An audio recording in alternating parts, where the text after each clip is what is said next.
Welcome back, ladies and gentlemen, to the eSports Report presented by the Xbox One, the official console of Major League Gaming. Benson and Mr. X on the show today, recapping some of the stuff that happened yesterday in the Pro League, though. And one thing, which has been pretty consistent thus far, is Attach and Zuma, Matt, they've been continuing to shine in the Pro League. Yeah, they go up against Rise last night. Rise with the new roster, plugging TCM in for Goonjar. We're going to see how they've fared out against Faze, but Attach and Zuma just way too much. All right, so going into game number one, it was a retreat hardpoint. As you mentioned, a lot of eyes on TCM, replacing Goonjar. Overall, how was the performance really from Rise? I mean, Rise, they were kind of in it about halfway through, and then Faze really just put it to them. I mean, to be quite frank, it wasn't really close towards the end.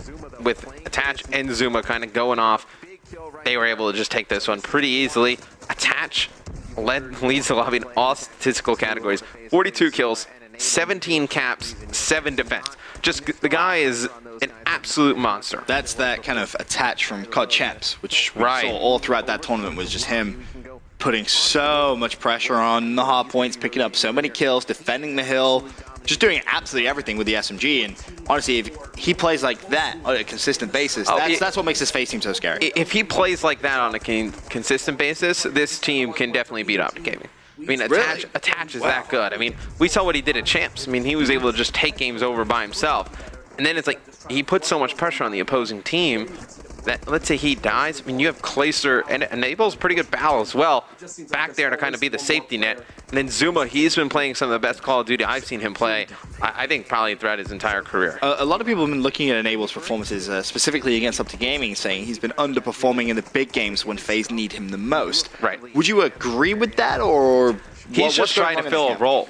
Enable, they have all the players in peace. He's just trying to be almost like, I want to say like the Crim 6 of Faze in a way, where he just kind of takes on what role the team needs him to do at that time. So some games you're not going to see him put up the craziest stats, but he's trying to make plays around the hill, trying to free up his teammates to make even bigger plays. Makes sense. So Faze lead the series with a 1-0 win, a 210-167 victory in the hardpoint. Then moving over to a solo search and destroy. Oh, this one was crazy, man. This one, very, very close. Goes all the way to around 11. So Rise starts up 5-2. That's brutal. And now he go all the way down to around 11. And you see, Faze able to get first blood there with Clay. And Ben, I mean, this is kind of when the series ends for Rise for me. Zuma, 11-8 at this point. That is phenomenal. And it doesn't stop there. He's actually going to pick up the final 2 kills. Finishes 13-8, including 4 first bloods as well for Faze. That is a absolutely massive performance from him. Yeah, he goes absolutely massive there. He really kind of carries them all the way through this SND, and if he doesn't go off in those first few rounds, this doesn't even go to around 11. Well, Faze, as we said, able to pick up a lot of rounds back to back there. Impressive stuff from them. And Zuma continues to shine. So you had Attach shining in the hard point, then Zuma takes over the search and destroy. Faze lead the series 2-0, sets up a Detroit uplink. This one looks a little closer on paper. It finishes 10-6 in favor of Faze.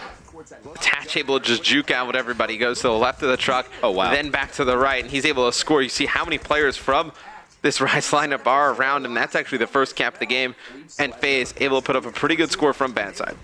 I mean, Faze start out very strongly. He managed to put up 6 uncontested points, and that's on bad side too. So you can really tell just how much confidence they got from that comeback and search and destroy.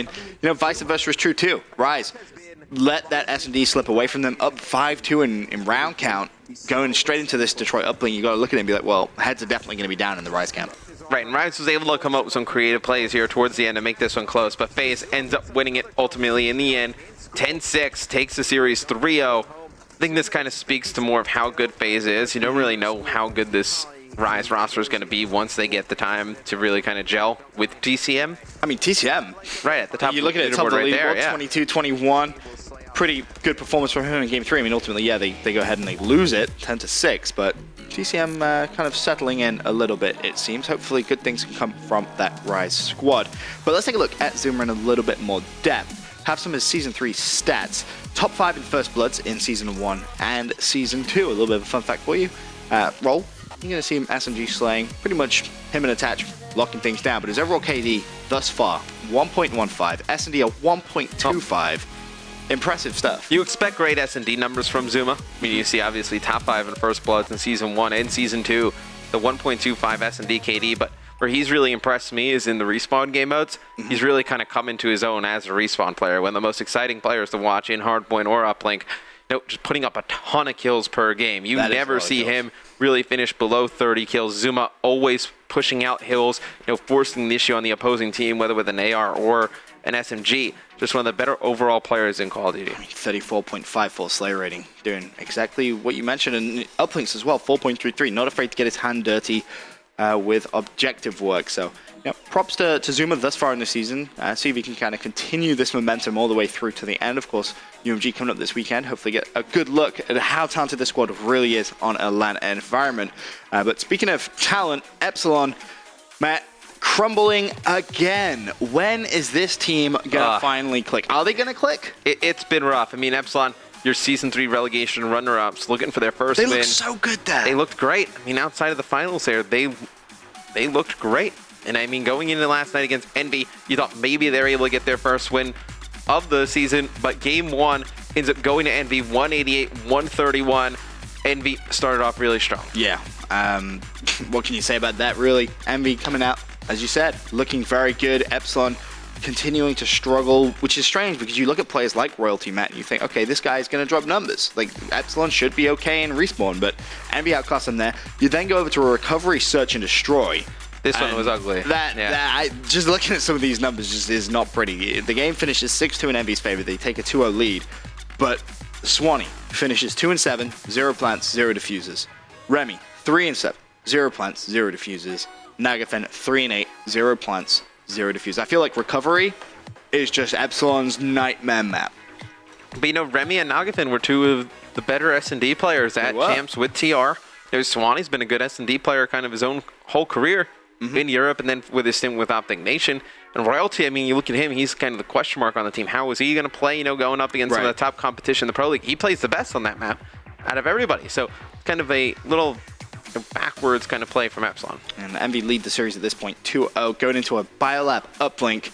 This one did actually go all the way to an overtime, though, a little bit surprisingly. You can kind of see the end of regulation time. Envy down by 1. So Epsilon did have the lead here. Now, is this a choke in your mind? Did Epsilon kind of throw that one away? Epsilon kind of gave the game away a little bit, Ben. There were a few times there when they were up towards the end.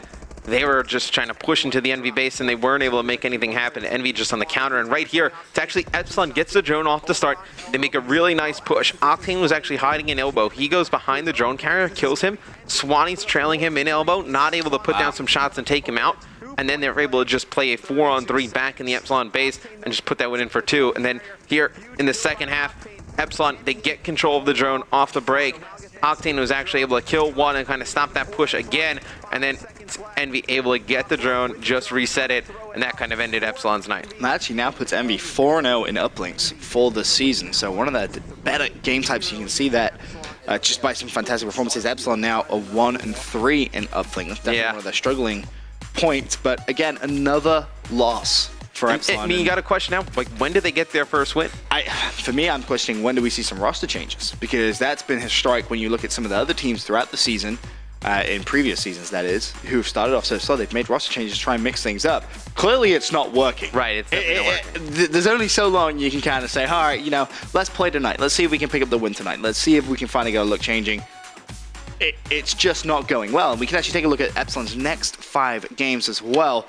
Do you see it brightening up here, Matt, at all? Because I personally don't at all. You have to look at Denal and Faze and you have to say, all right, yeah, it's week 3 and week 4, but if everything continues how it is right now, they are 2 guaranteed losses. Yeah, and then I don't think Optic Nation is a pretty easy match, especially with the way they're playing right now. Well, yeah, not an easy one. That'll be actually tonight, an Optic Nation match, so that'll be one you'll get to cast over. Maybe that's where they get their first win. If they don't win that one, you book maybe ISO. If not there, they have 2 matches against Denal and Faze back-to-back. Those are going to be tough. Then you're looking all the way against TCM. In week 4, though. That would put them, I believe, at, it would be 5, 6, 7, 0-8 going into that game. Which that would be like going 0-16 in the previous season. At that point, you may as well just hang up the controller. But kind of back to that roster change talk. Do we see it happen? Maybe after this weekend. Yeah. You kind of see, I think you'll probably see, if anything goes weird, at UMG Dallas this weekend, you'll probably see some roster changes coming in on Monday. I think something needs to happen as well. What's interesting is we saw Swanee tweeting out saying how he's no longer going to be living in the TK house, looking for somewhere to live. Presume, if I had to put a guess, he would go over to the TCM house. That would make the most logical sense. Obviously, being European, ties with the players, kind of knows them pretty well. Other than that, are we seeing maybe Swanee's MLG season cut short again? I don't think so. No? I think Swanee is probably the one constant on this Epsilon team. And then you look at, who could they bring in there to play? To really kind of throw some energy into that roster. You talk about Royalty, been one of the more consistent players on this team. At that point, are you kind of looking at Nagafen and Remy and saying, well, you know, I brought you 2-1 as kind of a duo, second place COD champs, thought it was going to be better? Because it isn't working. But with those three, like a package deal, so to speak, you know, do you get Royalty because you have Nagafen and Remy, and do you have Remy because you have Nagafen? Do you have Nagafen because you have Remy? So it's like, if you get rid of one, what happens with everybody else? Interesting. I think Epsilon definitely a team that we need to keep our eyes out for in terms of rosters. But yeah, very, very rough start to their season. Hopefully they can try and turn things around. As you mentioned, Matt, they'll be playing Optic Nation later on this evening. For now, though, we are going to go to a quick commercial break. When we return, talking about all of our Day 7 storylines.